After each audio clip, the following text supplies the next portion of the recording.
Hello there, welcome back to the Ogre, Git Reacts, Reviews, and Oft-Times Reminiscences. At least that's what I think I do.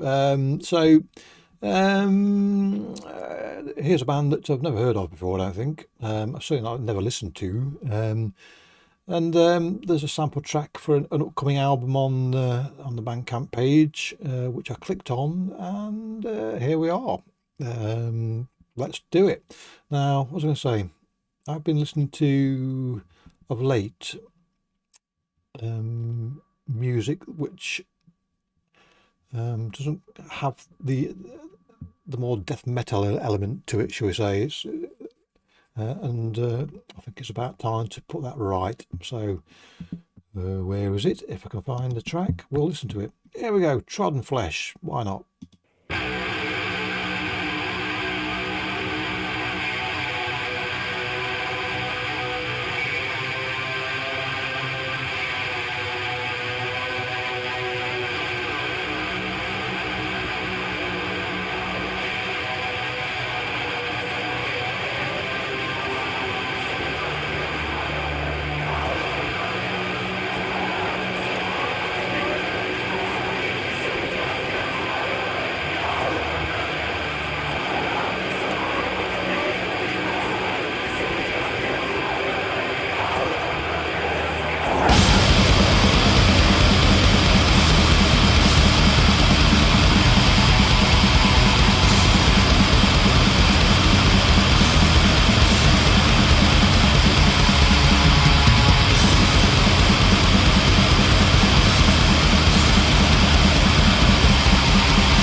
So, if you want an example of towering arrogance in a song, look no further or listen no further. Here it is, gloriously, what was I saying? Assertive from the start. Just a barrage. There's a which one is it? I can't remember. There's an island in the Atlantic. I can't remember what it's called. Which one? I know it's called. I don't know. I can't remember what it's. Where am I going with this? There's an album in the warmer parts of the Atlantic, shall we say, which is splitting in half. And at some point, the whole side of that island is going to slide into the sea, and a cataclysm will follow. Well, this is what the beginning of this song brings to mind. There'll be no hiding. You're buggered when that happens. But anyway, let's go.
So there's a potency to this which is you can't ignore.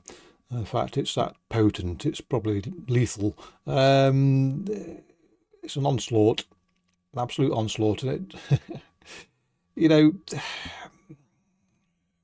I listen to a fair bit of death metal, which some of which is blackened and some of which is not, and I do struggle very much to engage with a lot of it, but upon within seconds of listening to the start of this track, I knew I was buggered, and if the rest of the album when it lands is similarly sounding, then wow.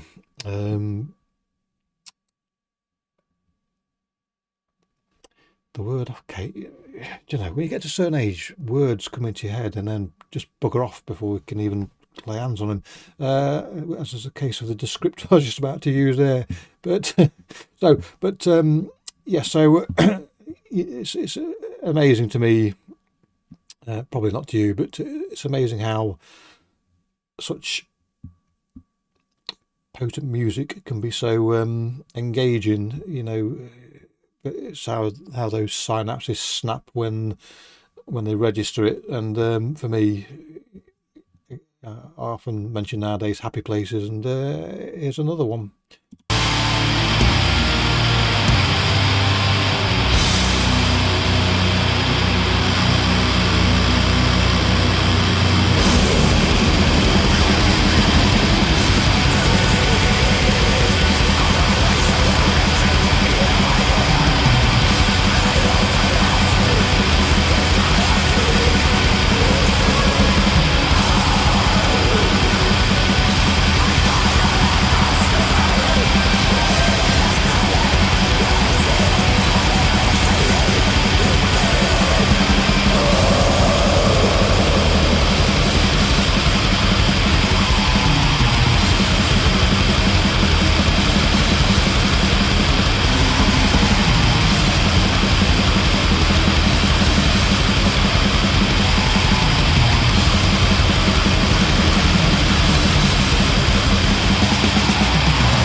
So at times, a couple of minutes ago, there was a fast section with something underlying it, which I couldn't quite make out if it was guitar or synth, but nonetheless, the riffs were towering, that if you were stood atop one of them, you'd be suffering from vertigo.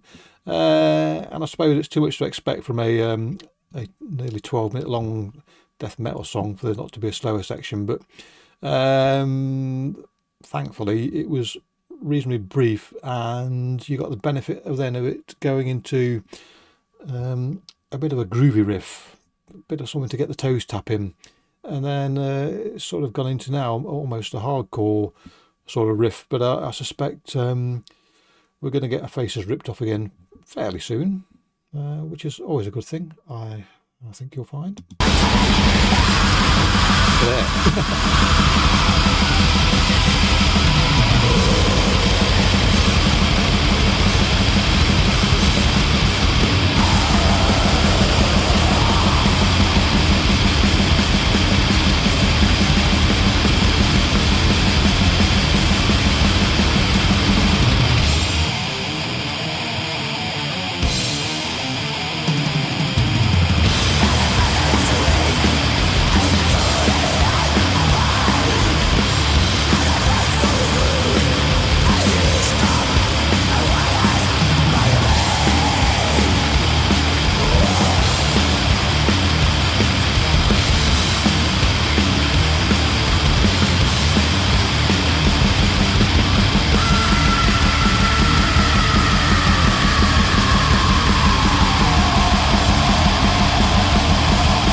Excuse me. The thing with a 12-minute long song of any genre is maintaining the threat throughout, because imagine, if you will, you're in a bar, you walk into a bar and it's full of people who have had too much to drink, maybe, or just hate life and want to fight everybody.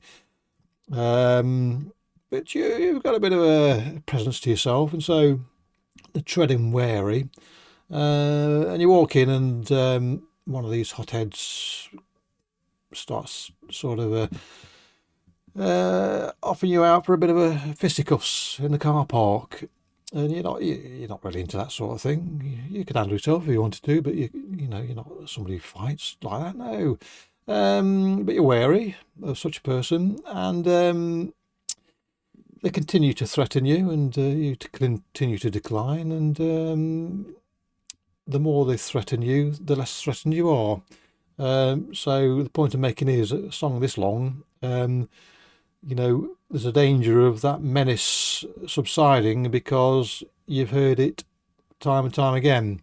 So, like our friend in the bar, eventually you ignore them because they really aren't a threat at all. That's the danger of this sort of music. However, Black Curse here are making you very comfortable. That menace continues throughout and is re-emphasised, and the aspects change as it goes along. So you're always, at least 8 minutes in, you are nervous of what is to come.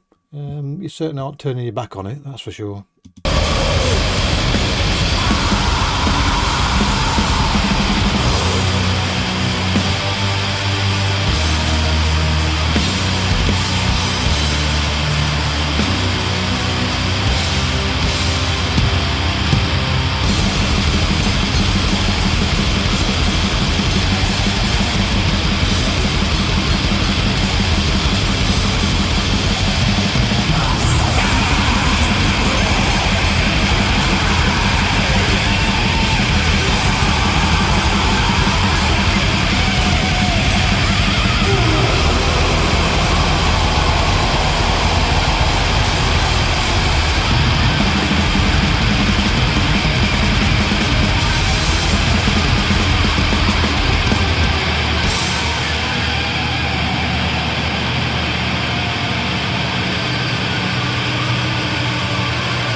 I suppose when you've laid waste to everything, such as has occurred on this song, up to press, the only thing you've got left to do is to find the biggest fuck off bulldozer you can find, and then just steamroller the whole of what lays before you, which is what's happening now. If your only complaint up to now was, well, it needs to be a bit chunkier, your complaint is now invalid. They are dropping mountains on you now, so you can be content.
So there you go. I'm exhausted. If I had to make a complaint, which wouldn't really be fair, but if I had to, it was just the drift out. Somebody's told me not to. The drift out at the end. Let's put it this way: I always moan when there's a drift out, because I always prefer there to be a blast at the end regardless, and so I ask too much of people. That's my problem, I ask too much. But nonetheless, that drift out had some chunk to it, so I can't complain, and the whole song, just lethal in it, absolutely super. Anyway, the album drops quite soon now, I think, so if you like that, you haven't got long to wait to see what the rest of it sounds like. I am waiting with anticipation. I am. Clicky bollocks. Catch you all next time. Cheerio.